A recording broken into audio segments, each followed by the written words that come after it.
بسم اللہ الرحمن الرحیم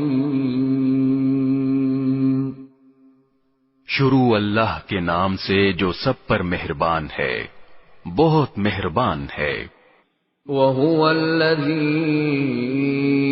أَنشَأَ جَنَّاتٍ مَّعْرُوشَاتٍ وَغَيْرَ مَعْرُوشَاتٍ وَالنَّخْلَ وَالزَّرْعَ مُخْتَلِفًا أُكُلُهُ وَالزَّيْتُونَ وَالرُّمَّانَ مُتَشَابِهًا وَغَيْرَ مُتَشَابِهٍ كُلُوا مِن ثَمَرِهِ إِذَا أَثْمَرَ وَآتُوا حَقَّهُ يَوْمَ حَصَادِهِ وَلَا تُسْرِفُوا إِنَّهُ لَا يُحِبُّ الْمُسْرِفِينَ۔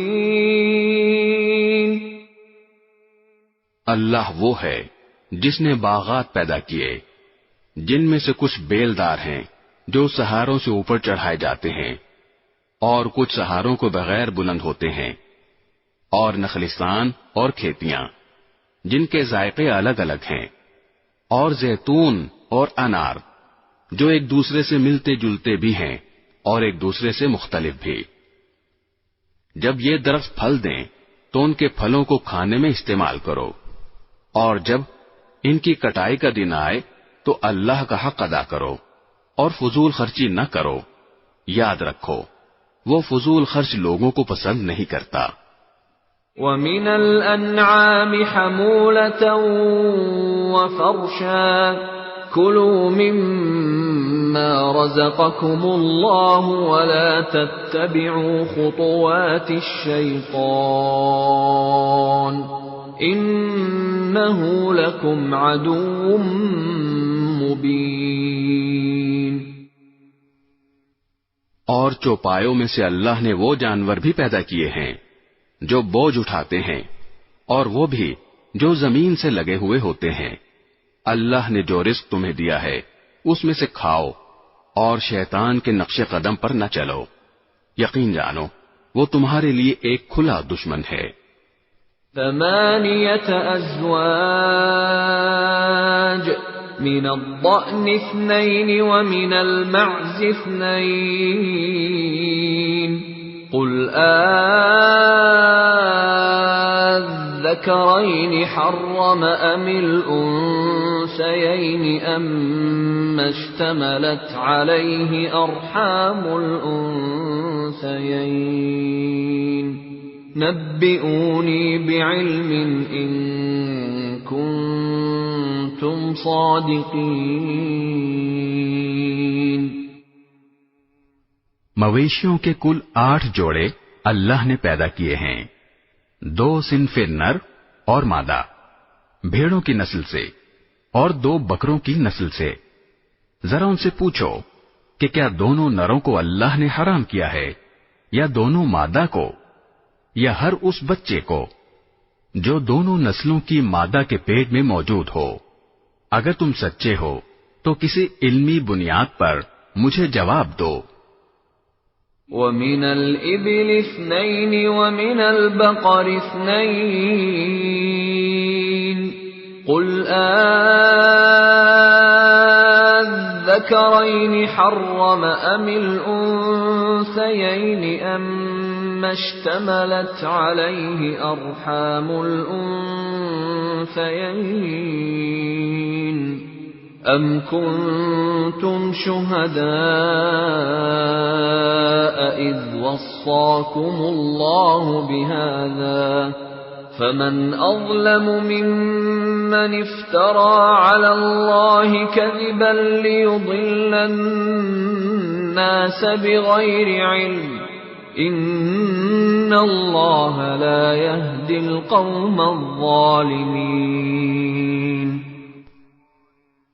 اور اسی طرح اونٹوں کی بھی 2 صنفیں نر اور مادہ اللہ نے پیدا کی ہیں، اور گائے کی بھی 2 صنفیں۔ ان سے کہو کہ کیا دونوں نروں کو اللہ نے حرام کیا ہے، یا دونوں مادہ کو، یا ہر اس بچے کو جو دونوں نسلوں کی مادہ کے پیٹ میں موجود ہو؟ کیا تم اس وقت خود حاضر تھے جب اللہ نے تمہیں اس کا حکم دیا تھا؟ اگر نہیں اور یقیناً نہیں تو پھر اس شخص سے بڑھ کر ظالم کون ہوگا جو اللہ پر اس لیے جھوٹ باندھے تاکہ کسی علمی بنیاد کے بغیر لوگوں کو گمراہ کر سکے۔ حقیقت یہ ہے کہ اللہ ظالم لوگوں کو ہدایت تک نہیں پہنچاتا۔ قل لا أجد فيما أوحي إلي محرما على طاعم يطعمه إلا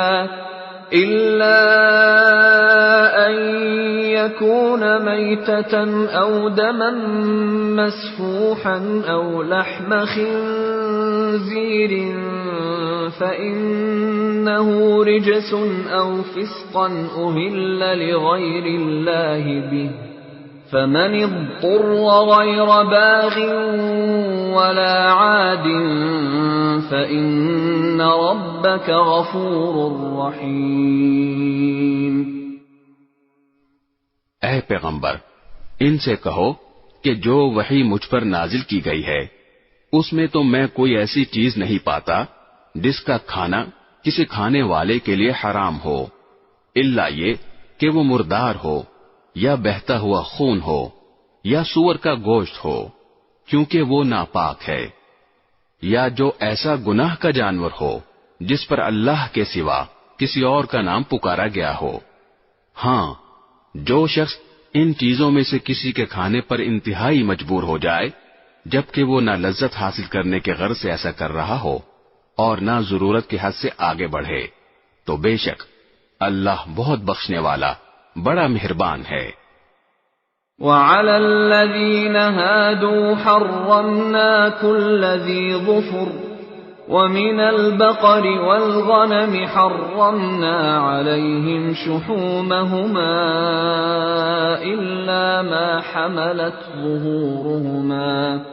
إلا ما حملت ظهورهما أو الحوايا أو ما اختلط بعظم ذلك جزيناهم ببغيهم وإنا لصادقون۔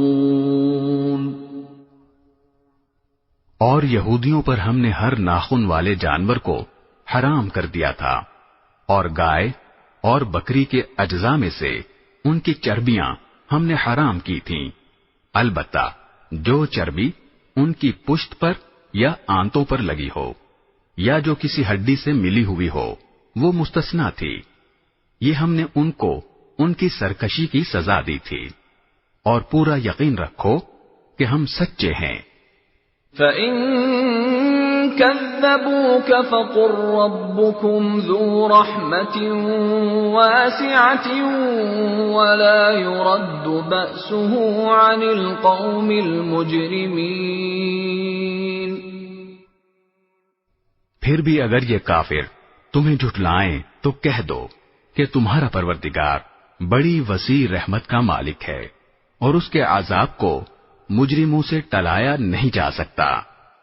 سيقول الذين أشركوا لو شاء الله ما أشركنا ولا آباؤنا ولا حرمنا من شيء كذلك كذب الذين من قبلهم حتى ذاقوا بأسنا قل هل عندكم من علم فتخرجوه لنا إن تتبعون إلا الظن وإن أنتم إلا تخرصون۔ جن لوگوں نے شرک اپنایا ہوا ہے وہ یہ کہیں گے کہ اگر اللہ چاہتا تو نہ ہم شرک کرتے، نہ ہمارے باپ دادا، اور نہ ہم کسی بھی چیز کو حرام قرار دیتے۔ ان سے پہلے کے لوگوں نے بھی اسی طرح رسولوں کو جھٹلایا تھا، یہاں تک کہ انہوں نے ہمارے عذاب کا مزہ چکھ لیا۔ تم ان سے کہو کہ کیا تمہارے پاس کوئی علم ہے جو ہمارے سامنے نکال کر پیش کر سکو؟ تم تو جس چیز کے پیچھے چل رہے ہو وہ گمان کے سوا کچھ نہیں، اور تمہارا کام اس کے سوا کچھ نہیں کہ وہمی اندازے لگاتے رہو۔ قل فللہ الحجۃ البالغۃ فلو شاء لہداکم اجمعین۔ اے پیغمبر، ان سے کہو کہ ایسی دلیل تو اللہ ہی کی ہے جو دلوں تک پہنچنے والی ہو، چنانچہ اگر وہ چاہتا تو تم سب کو زبردستی ہدایت پر لے آتا۔ قل هلم شهداءكم الذين يشهدون أن الله حرم هذا فإن شهدوا فلا تشهد معهم ولا تتبع أهواء الذين كذبوا بآياتنا والذين لا يؤمنون بالآخرة وهم بربهم يعدلون۔ ان سے کہو کہ اپنے وہ گواہ ذرا سامنے تو لاؤ جو یہ گواہی دیں کہ اللہ نے ان چیزوں کو حرام قرار دیا ہے، پھر اگر یہ خود گواہی دے بھی دیں تو تم ان کے ساتھ گواہی میں شریک نہ ہونا، اور ان لوگوں کی خواہشات کے پیچھے نہ چلنا جنہوں نے ہماری آیتوں کو جھٹلایا ہے، جو آخرت پر ایمان نہیں رکھتے اور جو دوسروں کو خدائی میں اپنے پروردگار کے برابر مانتے ہیں۔